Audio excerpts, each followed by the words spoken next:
నమస్తే. ప్రస్తుతం మనం బక్కా ఎడ్సన్ అనే ఇంట్లో ఉన్నాం. సో, మనం ఏదైతే బక్కా ఎడ్సన్ గారు నిరుద్యోగులకు సంబంధించి 10 రోజులు ఆమరణ నిరాదీక్ష ఏదైతే చేసామో దాన్ని విరమించడం జరిగింది. అది నిన్న మనం చూసినాం చాలా వరకు.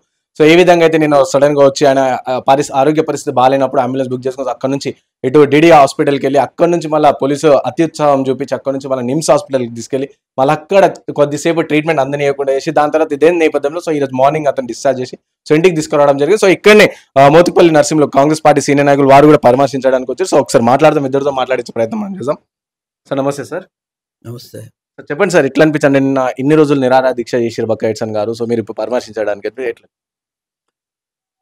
ఈ రాష్ట్రంలో రేవంత్ రెడ్డి గారి నాయకత్వంలో ఈ రాష్ట్రంలో పేదవాడు ఎవడు బతికే పరిస్థితి లేదు. ఎవరైనా మాట్లాడితే లెక్క చేసే పరిస్థితి లేదు. జనరల్గా ప్రజాస్వామ్యంలో ఎట్లా ఉంటుందంటే ఏ సమస్య అయినా ఆ పరిష్కారం కోసం ప్రయత్నం చేయటం, చివరి అస్త్రంగా ఆమరణ నిరాదీక్ష కూడా చేయటం. దానికి గవర్నమెంట్ స్పందించి 2 రోజులు 3 రోజులు అయిన తర్వాత ఎవరినన్నా పార్టీకి గవర్నమెంట్ సంబంధించినటువంటి వాళ్ళని పంపించి మాట్లాడిపించి మధ్య మార్గంగా పరిష్కారం అయ్యే చేస్తారు. ఏదో విధంగా విరమింపజేస్తారు. కానీ ఇవాళ అహంకారి అయినటువంటి రేవంత్ రెడ్డి గారు ఇవాళ ఈ రాష్ట్రంలో ముఖ్యమంత్రి కావటం దురదృష్టకరం. కారణం ఏంటంటే అతనికి లీడర్ క్వాలిటీస్ లేవు. కాబట్టే బక్కా ఎడ్సన్ అనేట ఆయన ఒక దళితుడు, ఒక వికలాంగుడు. అటువంటి వ్యక్తి 10 రోజులు ఆమరణ నిరాదీక్షలో కూర్చుంటే మరి పట్టించుకోలేదంటే దీని అర్థం ఏంది? ఇది అహంకారానికి నిదర్శనం కాదా? ఇది దుర్మార్గానికి నిదర్శనం కాదా? ఇది ప్రజాస్వామ్య వ్యవస్థేనా? అసలు రేవంత్ రెడ్డి ఒక ముఖ్యమంత్రినా అని నేను అడుగుతున్నా. ముఖ్యమంత్రి అంటే ప్రజలకు తల్లిదండ్రులు అటువంటి ఆలోచన ఉండాలి. వయసులో చిన్నవాడు కావచ్చు, వారికి బాధ్యత పెద్దది కదా. కాబట్టి బాధ్యత పెద్దదైంది, మనిషి చిన్నోడయ్యాడు. కాబట్టి వాళ్ళు ఆలోచించే పరిస్థితిలో ఆయన లేడు. అందుకని 10 రోజులు ఆమరణ నిరాదీక్ష చేస్తే పట్టించుకోలేదంటే దీని అర్థం ఏందని అడుగుతా. అంటే ఏంది? చస్తే చావని, బతికితే బతకని, ఏమనగాని నేనైతే పట్టించుకోను అన్నట్టు ఆయన ఉద్దేశం. కానీ నిజంగా బక్కా ఎడ్సన్ చస్తే మరి ముఖ్యమంత్రిగా ఉండగలుగుతాడా రేవంత్ రెడ్డి? ఒక మాట నేను అంటున్నా. నేను గత 3-4 రోజుల నుంచి కూడా ఎడ్సన్ను వాస్తవంగా రిక్వెస్ట్ చేస్తా ఉన్నా. అవసరం లేదు, నిరసన చెప్పాము, దుర్మార్గమైన ప్రభుత్వం ఇది. కాబట్టి ఇలా నిరుద్యోగ యువకులు 30 లక్షల మంది ఉన్నారు. ఈ 30 లక్షల బలగం కొరకు నువ్వు చేసినటువంటి నిరాహార దీక్ష మేము కూడా మాట్లాడుతున్నటువంటిదే. 30 లక్షల తరపున మేము కూడా మాట్లాడుతాం. ఏదైనా 30 లక్షల మంది కోసం పోరాటం చేసినటువంటి బక్కా ఎడ్సన్ యొక్క ఆమరణ నిరాహార దీక్ష ఉత్తగనైతే పోదు, అది ఉరితాడై ఉంటుంది, భవిష్యత్తులో ఖచ్చితంగా ఉంటుంది. కాబట్టి ఇది గమనించాలి. కాబట్టి నిరుద్యోగ యువకులను పట్టుకొని మీరు పేడ్ వర్కర్స్ అని, లేదంటే చదువు రాని వాళ్ళని, ఇట్లాంటి మాటలన్నీ మాట్లాడటం అంటే you have insulted the entire community of the నిరుద్యోగ యువకులు అని అన్ఎంప్లాయిడ్ యూత్. ఇది చాలా బాధాకరమని ఈ సందర్భంగా నేను తెలియజేస్తా ఉన్నా. ముఖ్యంగా మరి వాస్తవంగా మొన్న నువ్వు ఏ అర్హత లేనటువంటి నువ్వు ముఖ్యమంత్రి అయినావు అంటే బికాజ్ ఆఫ్ ఈ నిరుద్యోగ యువకులే కదా. ఆ నిరుద్యోగ యువకులే ఊళ్ళకి వెళ్ళి తల్లిదండ్రికి 30 లక్షల మంది అంటే ఏంటి? వాళ్ళు ప్రతి కుటుంబం 3 నేసుకో 4 నేసుకో 1 కోటి మంది వాళ్ళే ఉన్నారు కదా. ఆ 1 కోటి మంది ఓట్లేస్తేనే కదా నువ్వు గెలిచినవు. ఆ గవర్నమెంట్ బాగలేదన్నాం కదా. ఇప్పుడు ఆ గవర్నమెంట్ కంటే అదనంగా నువ్వు చేసింది ఏముంది? ఇవాళ ఏదైతే వాళ్ళు గతంలో మాకు ఏది కాదని బాధపడరు అంతకంటే ఎక్కువ బాధపడతా ఉన్నారు. వాళ్ళని వాళ్ళ ముళ్ళ కంచెల మధ్యలో ఇరికించి కొడతా ఉన్నావు. అమ్మాయిలను కొట్టినావు, అబ్బాయిలు కొట్టినావు. వాళ్ళ ఉసురుత్తగా పోదు. వాళ్ళ తల్లిదండ్రులు ఎంత బాధపడతారు పిల్లల్ని కొడితే? ఒరే నాయన, నువ్వేదో మా కోసము ముఖ్యమంత్రి కావాలని కోరుకుంటే నువ్వే మమ్మల్ని నరకయాతన పెట్టి మా జీవితాలను నాశనం చేస్తున్నావు కదని తల్లిదండ్రులు అనుకుంటారు కదా, పిల్లలు అనుకుంటారు కదా, వ్యవస్థ అనుకుంటుంది కదా. సిగ్గుండాలి కదా ముఖ్యమంత్రికి. కాంగ్రెస్ పార్టీ పరువు తీస్తా ఉన్నాడు. గతంలో ఎప్పుడు కూడా కాంగ్రెస్ పార్టీ ముఖ్యమంత్రులు అంతో ఎంతో ప్రజల పక్షాన నిలబడేవాళ్ళు.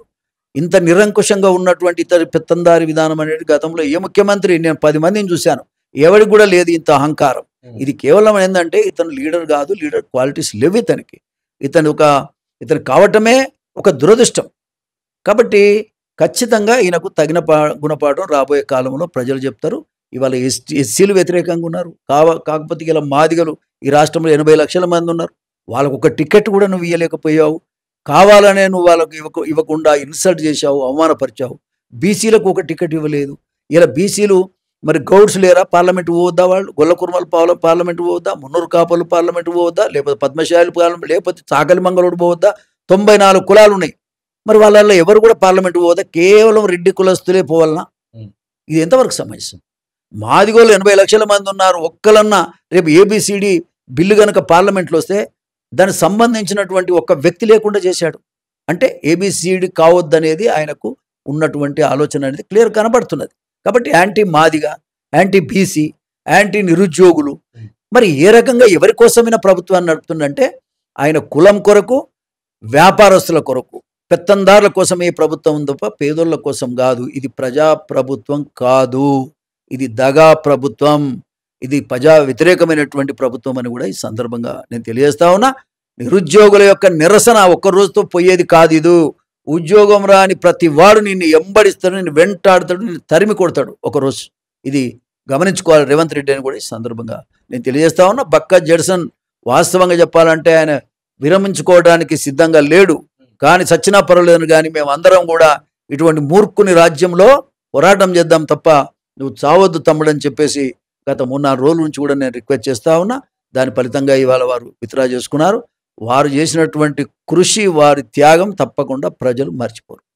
ఇంకొంచెం ఫైనల్ చెప్పండి సార్, అంటే నార్మల్ గా పబ్లిక్ నిరసన చేస్తేనే అంటే మీలాంటి కాంగ్రెస్ పార్టీకి సంబంధించిన సీనియర్ నాయకులు నిరసన 10 రోజులు ఆమరణ నిరాశన దీక్ష చేస్తేనే పట్టించుకోలేని ప్రభుత్వం, సరే ప్రజలను ఏం పట్టించుకుంటుంది అనుకుంటే ఏమి చెప్తారు? ప్రజలు పట్టించుకోవడం లేదనే కదా నేను చెప్పేది. ఇవాళ కరెంటు లేదు, గతంలో కరెంటు పోలేదు ఎప్పుడు, మరి ఇవాళ పోయింది. ఎవరు మంచోళ్ళు అన్నట్టు?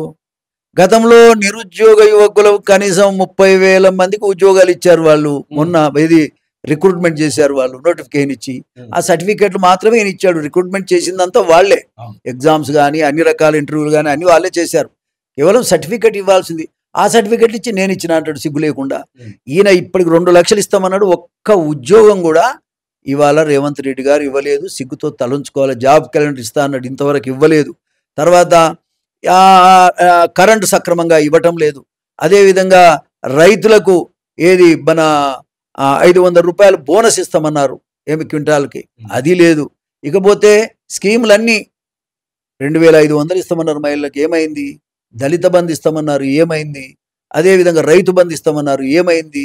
ఏదైనా కూడా ఒక్క స్కీమ్ కూడా, అదేంది మన పాపం ఊళ్ళల్లో పెళ్ళిళ్ళు అయితే 1,00,000 రూపాయలు ఇచ్చేది గత ప్రభుత్వం, ఈయన తులం బంగారం కూడా ఇస్తా అన్నాడు, ఏమైంది? ఇలా ఏ ఒక్క దళిత బందే కాదు, దళిత వ్యవసాయ కూలీలకు కూడా 12,000 రూపాయలు నెలకిస్తానని చెప్పాడు, ఏమైందని నేను అడుగుతా ఉన్నా. కాబట్టి 15,000 రూపాయలు రైతు బంధు ఇస్తామన్న ఈ పెద్ద మనిషి అసలు రైతు బంధు వేయటమే బంద్ చేసి, పెన్షన్లు 4,000 రూపాయలు ఇస్తామన్న పెద్ద మనిషి 2,000 ఇవ్వటం కూడా సరిగ్గా ఇవ్వటం లేదు. అసలు పక్కనున్నటువంటి ముఖ్యమంత్రి 10 రోజులు కాలేదు, వచ్చిన 3 రోజులలోనే మరి పెన్షన్లు అన్నీ పంచాడు. 7,000 రూపాయలు పంచాడు ఆయన. 7,000 అంతకుముందు 2 నెలల బకాయిలు ఉంటే కూడా వాటిని కలుపుకొని 4,000 రూపాయలు కలుపుకొని 4,000 రూపాయలు నెలకు చొప్పున ఇస్తున్నాడు. 7,000 రూపాయలు ఇవాళ ఇచ్చాడు. ఏమండి? అదే రకంగా మరి అన్ని స్కీములు 16,000 మందికి ఎంప్లాయ్మెంటు కల్పించాడు. ఇది డిఎస్సి, మెగా డిఎస్సి ప్రకటించాడు. ఈయన 5,000 మందికి ప్రకటించి ఇవాళ పెద్దగా మాట్లాడుతూ ఉన్నాడు. ఏది ఏమైనా రేవంత్ రెడ్డి గారి ప్రభుత్వం అన్ని రంగాల్లో విఫలమైంది. ఇంతెందుకే మనసు లేని మనిషి ఏంటంటే, ఎవరైనా ముఖ్యమంత్రి తర్వాత ముఖ్యమంత్రిలాగా మరి డిప్యూటీ సీఎం బట్టి విక్రమార్క ఉన్నాడు కదా, బట్టి విక్రమార్కని మరి అవతల చంద్రబాబు నాయుడు ఆయన ఫోటోతో సహా అన్ని ఆఫీసులలో పవన్ కళ్యాణ్ ఫోటో పెట్టమన్నాడు. మరి ఈయనకు సిగ్గులేదా? అంటే కుల వివక్ష ఉంది, ఈయన పాటిస్తూ ఉన్నాడు. కులాన్ని చిన్న చూపు చూస్తున్నాడని చెప్పడానికి కూడా ఇది నిదర్శనం. అన్ని ఆఫీసులలో కూడా బట్టి విక్రమార్క ఫోటో ఎందుకు పడతలేవని నేను అడుగుతున్నా. కాబట్టి ఈయనకు ఏ రకంగా కూడా పెత్తందారి వాతావరణం, నేను తప్ప ఎవడు ఉండొద్దు అనేటువంటి ఒక అభిప్రాయం ఉన్నది. ఇటువంటి దుర్మార్గులను చాలామందిని చూసాం. ఈయన సంగతి కూడా ప్రజలు తప్పకుండా చూస్తారు. Thank you. సో విన్నారు కదా, ఇది అన్నమాట మోతికపల్లి గారు చెప్తున్న పరిస్థితి. సో ఏదైతే రేవంత్ రెడ్డి అని ఉన్నారో, సో అతను ఇంకా కుల వివక్ష చేస్తున్నాడు. ఏదైతే ఆంధ్రప్రదేశ్లో చూసుకుంటే ఇటు సీఎంతో పాటు డిప్యూటీ సీఎం ఫోటోస్ కూడా పెట్టాలి. అలాంటిది ఇప్పుడు తెలంగాణలో ఉన్న పరిస్థితుల్లో సో ఇటు బట్టి విక్రమార్క గారి ఫోటో పెట్టడం జరిగేది ఎక్కడ కూడా. సో పెట్టాలి అని చెప్పేసి మోతిపల్లి గారు డిమాండ్ చేస్తున్న పరిస్థితి. అండ్ అలాగే ఏదైతే రేవంత్ రెడ్డి సో తన క్యాస్ట్ ఫీలింగ్ ఉండడం అలాంటి ప్రజల్ని ఏ విధంగా ఏ పరంగా కూడా ప్రజల సంక్షేమం చేయట్లేదు. సో ఇచ్చిన హామీలు కూడా ఏవి కూడా నెరవేర్చలేరు అని చెప్పేసి మోతిపల్లి గారు చెప్తున్న పరిస్థితి.